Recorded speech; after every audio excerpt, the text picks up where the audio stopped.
मैंने भगवान को देखा है अपनी इन्हीं दो नश्वर आँखों से। ये कोई कहानी नहीं है, कोई कल्पना नहीं है, मेरी आप बीती है। मैं अनिल उपाध्याय बतौर पत्रकार पिछले 3 दशक से लखनऊ में काम कर रहा हूँ। मैं उत्तर प्रदेश के मऊ जनपद के गोठा गांव का रहने वाला हूँ। बात 1977 की है। उन दिनों मैं हाई स्कूल में पढ़ रहा था। मेरे स्कूल का नाम विक्ट्री इंटर कॉलेज दोहरी घाट है। मेरे स्कूल में 2 छात्र गुटों में ज़बरदस्त टकराव होता रहता था। एक धनौली गांव, दूसरा ठाकुर गांव। दोनों गांव के लड़के वर्चस्व की जंग को लेकर इस कदर लड़ाई किया करते थे कि अस्पताल जाने तक की नौबत आ जाती थी। एक दिन स्कूल पहुंचते ही मेरे गांव के सहपाठी, मेरे मित्र अवध बिहारी मिश्रा ने कहा, चलो सेक्शन बी में एक तमाशा होने वाला है। मैं बिना कुछ सोचे समझे वहाँ चला गया। वहाँ शाही सरनेम का एक लड़का ठाकुर गांव का बैठा हुआ था। उससे कुछ दूरी पर हम लोगों को अंग्रेजी पढ़ाने वाले गुरुजी का लड़का बैठा हुआ था। हमको और अवध बिहारी को देखते ही उसने लंबा सा चाकू निकाला और शाही पर दौड़ा। उसके साथ अवध बिहारी भी हो लिया। इन दोनों ने मिलकर शाही को खूब मारा। किसी तरीके से शाही जान बचाकर भाग निकला। मैं अवाक खड़ा देखता रहा। मेरे मित्र ने मेरे साथ छल किया। बिना मारपीट किए ही मारपीट का मैं दोषी हो गया, लेकिन कर क्या सकता था। खैर, उस दिन बात आई गई हो गई। मैं घर चला आया नियमित समय से। दूसरे दिन स्कूल पहुंचा, देखा कैंपस में अवध बिहारी और गुरुजी के लड़के को ठाकुर गांव के ढेर सारे लड़के बुरी तरीके से मार रहे हैं।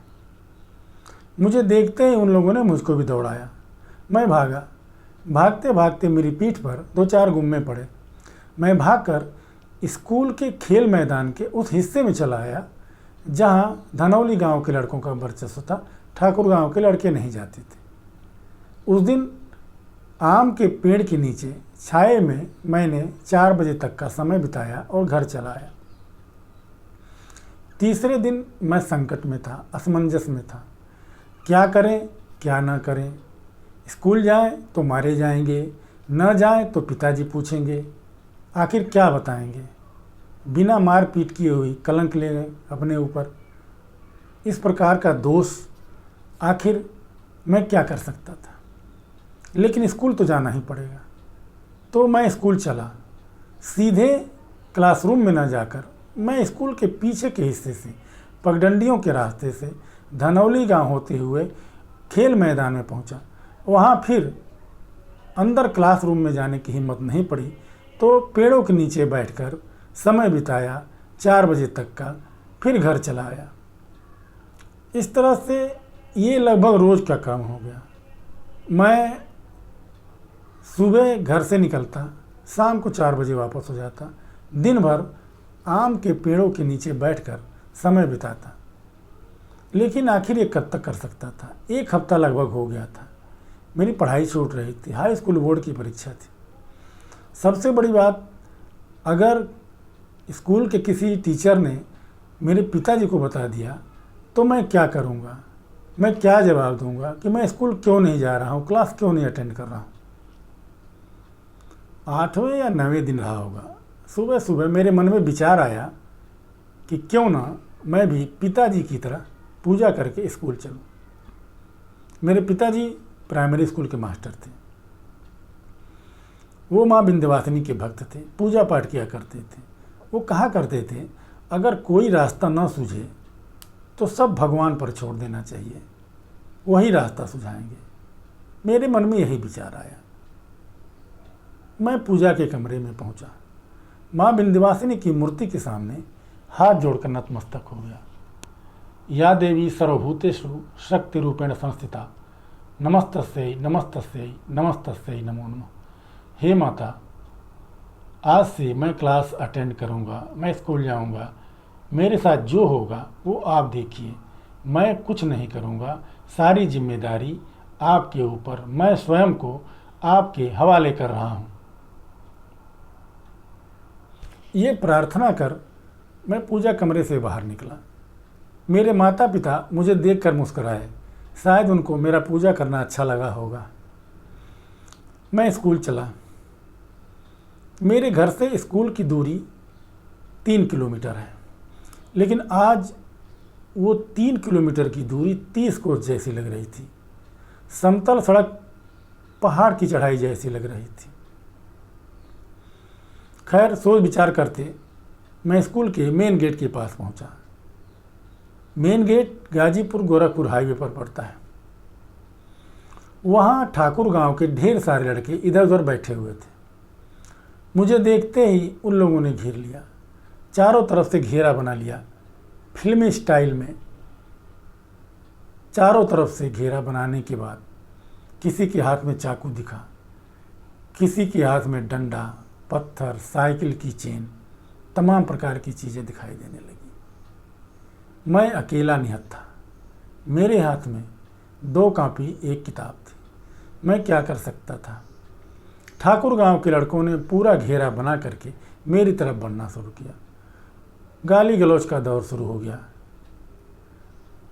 मैं कुछ कर नहीं सकता था। मुझे लगा कि आज मैं मारा जाऊंगा।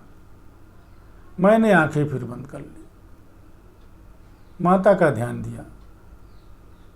हे माता, अब आप देखिए क्या करना है, मुझे बचाना है या मुझे मार खाना है, ये आप देखिए, ये आपकी जिम्मेदारी, मैं आपके हवाले। मेरे ऊपर प्रहार होने लगा।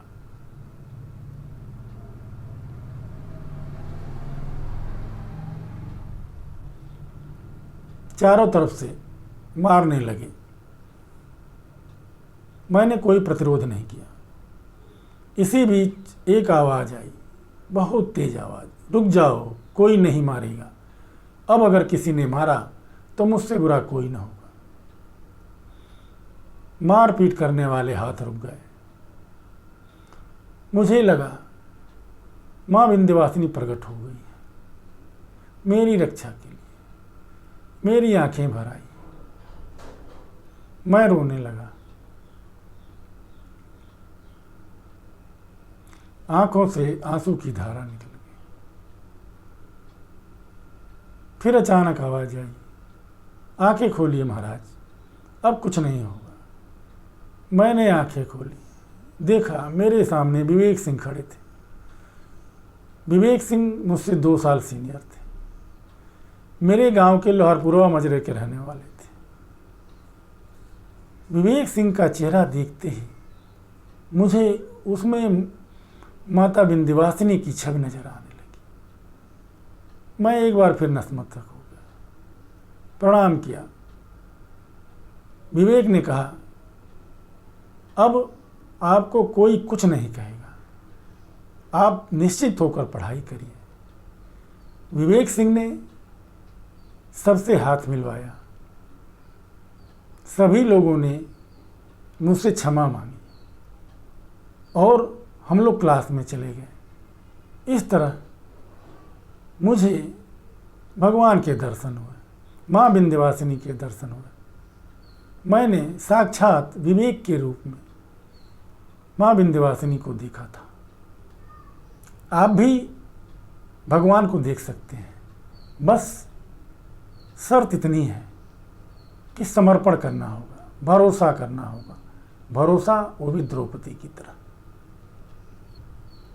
प्रणाम।